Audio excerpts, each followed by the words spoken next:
Assalamu alaikum dear students, this is Amir Shahzad and as you know dear students, in our previous lecture we were discussing our chapter Sangeet, its translation, and today we will continue it, but first of all we will discuss our idioms. Okay, so today we have 5 idioms. The first idiom is at one's wit's end. At one's wit's end mean हवास बागता हो जाना या अपने होश हवास में ना रहना, होश खो देना. Mean at one's wits end, जिसे हम इस तरह से यानी कि यूज़ कर सकते हैं कि when I saw the line I was at my wits and then the second is a broken reed. A broken reed mean नाकाबिले एतबार आदमी. फॉर एग्जाम्पल हम ये कह सकते हैं कि don't tell him your secrets because he is a broken reed. And then the third one in the good books of.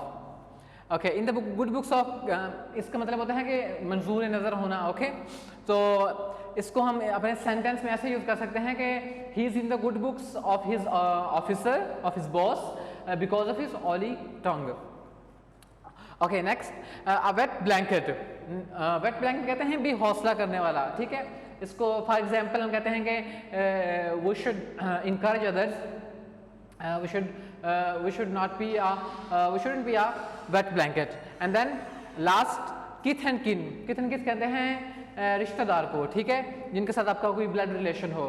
For example हम इसको अपने सेंटेंस में ऐसे यूज़ कर सकते हैं कि you should be kind to your kith and kin. I hope you got it and now will start a translation. आपके जो सिनोनिम्स हैं मैंने वर्ड्स के यहाँ पर मैंने मेंशन कर दिया, इनको मैंने लिख दिया है और इंशाल्लाह अगले नेक्स्ट लेक्चर में भी हम जितने भी हमारे सिनोनिम्स होंगे जो हमारे इंपॉर्टेंट हैं उनको मैं यहाँ पर मेंशन कर दूँगा. तो I think in our next lecture will finish this chapter इंशाल्लाह. इसकी जो ट्रांसलेशन है, परहैप्स इसकी जो क्वेश्चन आंसर हैं, इसकी आई मीन टू से इसकी जो एक्सरसाइज है वो हमारी रह जाए, तो इंशाल्लाह उसके अगले लेक्चर में उसको कवर कर लेंगे.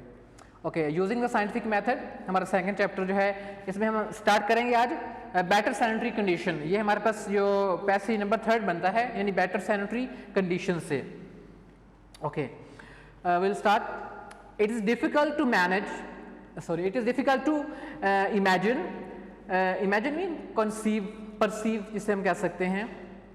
दैट सैनिटरी, सैनिटरी कहते हैं क्लीनलीनेस को, सफाई वगैरह को. ठीक है, that sanitary conditions in some of our large cities were like only 100 years ago. ठीक है, राइटर हम ये कहता है कि ये तस्वर करना भी मुश्किल है कि सिर्फ 100 साल पहले यानी 1 सदी पहले हमारे जो बड़े शहर हैं उनमें भी यानी कि सफाई की क्या सूरत हाल थी. ठीक है, कैसी सूरत हाल थी हम उसका तस्वर भी नहीं कर सकते, यानी बिल्कुल भी कोई यानी कि सिस्टम नहीं था. into the narrow unpaved and poorly drained city streets, household garbage. ठीक है, आपका गार्बेज कहते हैं यानी कि जो रिफ्यूज़ होते हैं उसको, and other refuse were thrown. ठीक है, कि शहर की जो तंग जो गलियां होती थी और अनपेव्ड यानी जिनके जो फुटपाथ वगैरह भी नहीं बने होते थे, और पूली ड्रेन मीन वहाँ पर ना कोई यानी कि पानी का जो यानी कि नक्स यानी कि निकासी आपका कोई ऐसा सिस्टम नहीं था. ठीक है, तो इस तरह से ये जो और घरेलू जो यानी कि कूड़ा क्रिकेट वगैरह होता था वो गलियों में ऐसे यानी फेंक दिया जाता था. ठीक है, animals ended through the streets, के जो जानवर हैं वो ऐसे यानी कि गलियों में घूमते फिरते रहते थे. And feeding upon the garbage, और वो जो है वो यानी कि कूड़े क्रिकेट जो है इसको खाकर यानी कि वो खाते थे, इससे गुजारा करते थे. आउटडोर टॉयलेट्स वर कॉमन, और जो आउटडोर टॉयलेट्स हैं यानी कि वो यानी कि रफ़ा हजात के जो मराकिज़ है वो घरों से यानी बाहर होते थे. Many of them situated where human waste drain into wells, और उनमें अक्सर जो है ऐसी जगहों पर यानी कि जो होते थे रफ़ा हजात के जो मराकिज़ जहाँ पर यानी कि इंसानी फुजला जात वगैरह वहाँ पर फेंके जाते थे, which from which people obtain drinking water, और जहाँ से इंसान यानी कि वो जो है लोग पीने का पानी यानी वहाँ से लेके आते थे. तो अक्सर ऐसी जगहों पर यानी फेंके जाते थे, मतलब कि वहाँ पर कोई ऐसा सिस्टम नहीं था सफाई का कि यानी उसी हम ये कह सकते हैं कि man and animal drink water from the same pond, ऐसा भी होता था. और वहाँ पर कूड़ा क्रिकेट फेंका जा रहा है, उसी कुएँ से पानी लेके आ रहे हैं, फिर सफाई का ऐसा कोई इंतजाम नहीं होता था. इस वजह से फिर लोगों के अंदर जो बीमारियां होती थी वो डिफरेंट काइंड ऑफ डिजीजेस. ठीक है, तो वो उनमें फैल जाती थी. Okay, today our city streets are paved. आज हमारे जो यानी कि हमारे यानी शहरों की जो गलियां हैं वो क्या हैं, उन पर उनके ऊपर फुटपाथ बने हुए हैं, पेव्ड हैं. ठीक है, कंक्रीट और कवर जिसे कह सकते हैं, एंड वेल ड्रेन्ड, और निकासी आपका कहते हैं यानी कि मकबूल इंतजाम है हमारे पास, and they are cleaned regularly, और इनको बाकायदगी से साफ भी किया जाता है। It is against the law to throw garbage in the streets, और ये जो है कानूनन जुर्म समझा जाता है कि अगर आप गलियों में कूड़ा क्रिकेट वगैरह वहाँ पर फेंकें तो, ठीक है। सेवेज मीन रिफ्यूज को, वेस्ट को कहते हैं, या रबिश को, okay. Sewage from all sections of a city is carried through sealed mean closed, ठीक है, या unopened जिसे हम कह सकते हैं, पाइप to disposal plants, ठीक है, गार्बेज डिस्पोजल यूनिट जो होते हैं वहाँ पर, ठीक है। क्या है कि शहर के यानी कि तमाम हिस्सों से गंदा पानी जो है पाइपों के जरिए गंदे नालों तक वहाँ जो यानी कि डिस्पोजल प्लांट्स होते हैं वहाँ पर उसको पानी को यानी वहाँ पर तक पहुँचा दिया जाता है। तो हम यानी कि आज हमारे पास यानी कि एक ऐसा सिस्टम है यानी कि निकासी आपका कि हमारे जो गलियों में हमारा पानी नहीं खड़ा होता, ठीक है, और अब उसको हमें पाइप यानी कि अंडरग्राउंड जो पाइप लाइन्स हैं उनके ज़रिए हम जो पानी है उसको यानी कि कहीं दूर जाके जो हमने वेस्टेज के लिए जगह बनाई होती है वहाँ पर उसको हम फेंक देते हैं।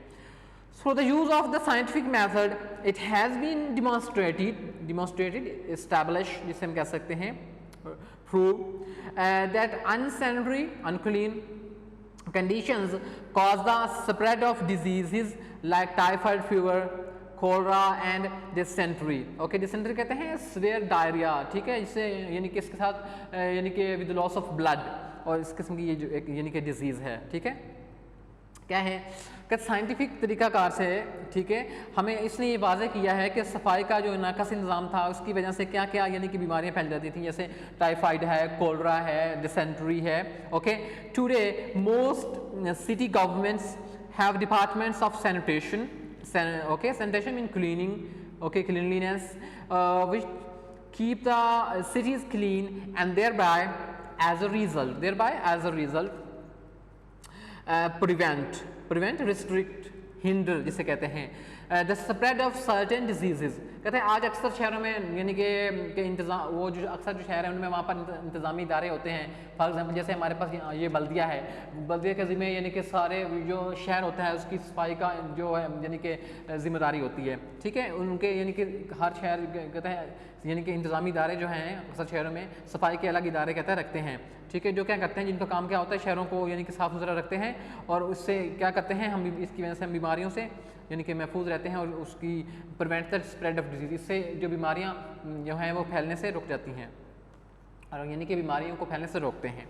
A century ago it was common practice drill method, okay, in many cities to bring water by the bucketful for household domestic use. कहते हैं एक सदी पहले की बात है कि बहुत से शहरों में घरेलू इस्तेमाल के लिए जो पानी है वो मशकों में भरकर यानी कि वक्त कहते हैं पानी की जो बाल्टी वगैरह ये मशक के लिए जो वर्ड यूज़ होता है।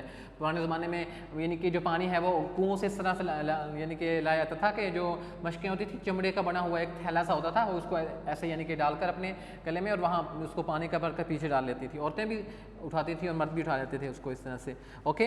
तो इस तरह से का सिस्टम था घरों में पानी लाने के लिए, okay. Water had to be carried a considerable यानी कि सिग्निफिकेंट जैसे हम कह सकते हैं distance from the well to the home, के पानी जो है यानी कि कुएं से उठाकर घर लाया जाता था, और ये काफ़ी यानी कि फासला होता था वहाँ पर यानी कि काफ़ी यानी दूर से यानी उठा के लाया जाता था। इट वाज देयरफॉर कहता है इसलिए यूज्ड वेरी स्प्रैंगली कहते हैं केयरफुली, कॉशियसली, एहतियात से, for bathing and cleaning purposes. कहता है इसलिए ये जो पानी होता था इसको नहाने के लिए और सफाई वगैरह के लिए के मकसद के लिए बड़े एहतियात से इसको इस्तेमाल किया जाता था। ऑफन इट केम, अब इस वर्ड को हम ऑफ्टन भी प्रोनाउंस कर सकते हैं, ये दोनों इसकी प्रोनाउंसिएशन ऑफन एंड ऑफ्टन दोनों राइट कंसिडर की जाती हैं, okay. Often it came from sources that contain disease, okay, producing germs. कहते हैं ये अक्सर ऐसे कुओं से लाया जाता था यानी कि जो बीमारी पैदा करने वाले जरासीम पर मुश्तमिल होता था वहाँ पर, ऐसा यानी जैसे हम पहले पढ़ चुके हैं कि वहाँ पर human waste, refuse, garbage was thrown, ठीक है, नियर द वेल, ठीक है, where people use to carry water, जहाँ से लोग जो है यानी कि पानी और ऑब्टेन वाटर जिस कुएं से वो लेके आते थे वहाँ से उसी के करीब यानी कि ह्यूमन रिफ्यूज़ और एक्सेट्रा सारी चीज़ें फेंक दी जाती थी, okay. Towns and cities today have water systems that usually provide impart supply okay water enough for house hold use. आज कहता है अब यानी कि कस्बे और शहरों में यानी कि आसानी के पानी की यानी कि उसका जो अक्सर यानी कि जो निकासी का इंतज़ाम होता है पानी के उसके यानी कि इंतज़ाम रखते हैं, ठीक है, जो घरेलू इस्तेमाल के लिए वाफर मिकदार में होता है, ठीक है। अब आज हमें पता है कि हमारे पास जो यानी कि वाटर सप्लाई का जो हमारे पास सिस्टम होता है उसके ज़रिए हर घर में यानी कि वाफर मिकदार में पानी हमें मिल जाता है, ठीक है। One of the most important problems, ठीक है, problems in the growth of cities has been to provide sufficient water to meet the many needs of an increasing population। कहता है शहरी आबादी के बनने की वजह से आज जो हमारा सबसे बड़ा मसला है वो ये है कि बढ़ती हुई आबादी जो है उन सब लोगों को यानी कि उनकी ज़रूरत के मुताबिक जो पानी है, ठीक है, वो उनको मुहैया करना है, ठीक है। सो लॉस एंजलिस, ठीक है, लॉस एंजलिस ये जो है city, Los Angeles has solved the problem by bringing water to the city from the Colorado, name of a river, okay, 45 kilometers away। कि लॉस एंजलिस जो है उसने 544 किलोमीटर दूर से कोलोराडो रिवर से पानी यानी कि जो है वो लाकर यानी इसने अपने मसले को हल किया है। इसकी एग्जांपल हम ये यानी दे सकते हैं कि हमारे पास आज जो यानी कि किस तरह से अच्छा यानी कि हमारे पास सिस्टम है पानी का कि हम कितनी भी चाहे दूर हो उसको हम वहाँ से पानी जो है हासिल कर सकते हैं। सो कैरीज थ्रू अ पाइपलाइन और एक्वाडक्ट, एक्वाडक्ट कहते हैं जो ज़ेर ज़मीन यानी कि जो नाले होते हैं, ठीक है, उनके ज़रिए जो पानी लाया जाता है। ओके जी, 1000 मिलियन लीटर्स जो है ये यूनिट ऑफ कैपेसिटी जिसको 1 kg वाटर और नौ is equal to 1000 cubic centimetre इसके बराबर है, okay, of water are delivered to the city daily. फिर इसकी क्या है पानी या जो इसके यानी कि जो ज़ेर ज़मीन जो एक्वाडक्ट होते हैं पक्के मेहराबी नाले जो होते हैं उनके ज़रिए हज़ारों लीटर जो पानी है वो शहर को ज़िला को डिस्ट्रिक्ट को मुहैया किया जाता है। This is a remarkable notable prominent significant advance, ठीक है, progress, okay, this is remarkable advance from the bucket system of supplying homes with water. कहते ये मशकों के ज़रिए घरों में पानी मुहैया करने के तरीके में यानी कि ये काबिल ज़िक्र जो है जिसको हम कह सकते हैं एक तरक्की है कि इस तरह से हमने जो है घरों में पानी मुहैया कर दिया है, यानी कि वो आप दोस्त जो होते हैं उनके ज़रिए से यानी कि ज़रिए ज़मीन नालों के ज़रिए से और इस तरह से हमने पानी मुहैया उनको कर दिया है। So I think dear students it's enough for today and because we have left just one page, okay, and 2 headings, and inshallah we'll finish in our next lecture, and I think it's enough for today, and Allah Hafiz, and see you in the next lecture. Dear students, please keep working, and because shortly we are going to have your assessment test, so जितने भी हमारे lecture जो हो रहे हैं आपने इनको यानी केयरफुली आपने इनको सुनना है और इसके अकॉर्डिंगली वर्क करना है। स्पेशली हम आपके जो इडियम्स हैं या आपने अच्छी तरीके से इनको तैयार करना है, इनको अपने पास ऐसे लिखते रहें। अगर आपके पास यानी कि अवेलेबल हैं बुक्स की शेप में तो आप वहाँ से इनको तैयार कर सकते हैं। Okay, I think it's enough for today, see you in the next lecture. अल्लाह हाफिज़।